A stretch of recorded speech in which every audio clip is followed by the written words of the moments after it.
Doctor Mohammad ইউনূসকে ৫ বছর ক্ষমতায় রাখার জন্য গতকাল থেকে যে আমরণ অনশন শুরু করেছেন রাষ্ট্র সংস্কারের পক্ষে বাংলাদেশ সর্বস্তরের ছাত্র জনতা, বাংলাদেশ সংস্কার আন্দোলনের এই কর্মসূচি যে চলছে। গতকালকে আপনারা দেখেছিলেন যে অনেক কম সংখ্যক লোক এখানে রয়েছে, ধীরে ধীরে কিন্তু তাদের উপস্থিতি বেড়েছে। গতকালকে ছিল ৩ থেকে ৫ জন, আজকে কিন্তু বেশ কয়েকজন বেড়েছে এবং তারা তাদের আমরণ অনশন কর্মসূচি কিন্তু চালিয়ে যাচ্ছে। তো বেশ কয়েকটি জাতীয় দৈনিক পত্রিকায় প্রকাশিত হয় যে যারা অমরণ অনশন চালিয়েছে তারা এখান থেকে আসলে চলে গেছে, এখানে তারা আর নাই।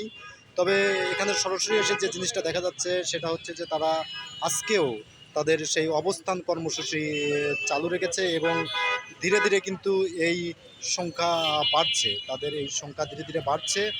তবে তারা যারা এখানকার যারা অবস্থান করছেন তারা মনে করতেছেন যে না, ধীরে ধীরে তাদের এই সংখ্যাটা আরও বাড়বে।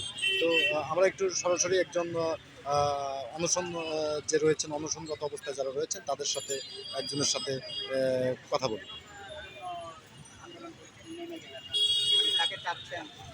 ভাই, আপনারা যে এই যে গতকাল থেকে যে অনশন করতেছেন, আপনারা এটা কতদিন চালানোর চিন্তা করতেছেন কিংবা এরকম আপনাদের? আমরা যতদিন পর্যন্ত আমাদের দাবি আদায় না হয় ততদিন পর্যন্ত আমরা এই কর্মসূচি চালিয়ে যাব। তো আপনাদের কালকে দেখলাম যে খুবই অল্প কয়েকজন, ৩ থেকে ৪ জন, আজকে অনেক বেড়েছে। এটা কি আরও বাড়বে আপনাদের? আমরা আশাবাদী যে আমাদের সাথে আসলে বাংলাদেশের সকল স্তরের মানুষ আমাদের সাথে অংশগ্রহণ করবে। আপনারা কি বাংলাদেশের সাধারণ ছাত্র জনতাকে কি আপনারা আহ্বান জানাচ্ছেন যে এখানে আসার জন্য? তাদের উদ্দেশ্যে আপনারা কি বলবেন? আমরা আসলে কোনো সংগঠনের কথা বলছি না, আমরা বলছি যে আমরা বাংলাদেশের সকল স্তরের মানুষ যাতে যারা ডাক্তার ইউনূসের পক্ষে, ডাক্তার ইউনূস সাহেবকে চায়, আমরা সকলকে আহ্বান জানাচ্ছি আপনারা আসুন আমাদের এর সাথে অংশগ্রহণ। আপনারা কি মনে করেন যে আসলে এইভাবে আপনারা যেভাবে আছেন, আমরণ অনশন করতেছেন, আপনাদের কি দাবি, এই দাবি কি পূরণ হওয়া সম্ভব? আসলে চেষ্টা করে যেতে পারি, বাকিটা উপর।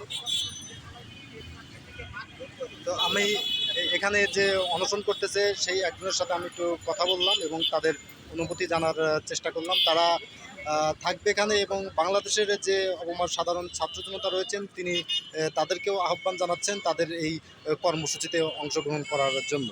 এবং যারা দেশ এবং দেশকে ভালোবাসে এবং যে স্বৈরশাসক শেখ হাসিনা রয়েছে তাদের যে দোষর রয়েছে তাদের বিচার নিশ্চিত করা এবং বাংলাদেশকে একটি সুন্দর উন্নয়নশীল রাষ্ট্রে পরিণত করে ডাক্তার ইউনূসের বিদায় নেওয়া পর্যন্ত তারা এই কর্মসূচি চালিয়ে যাবে।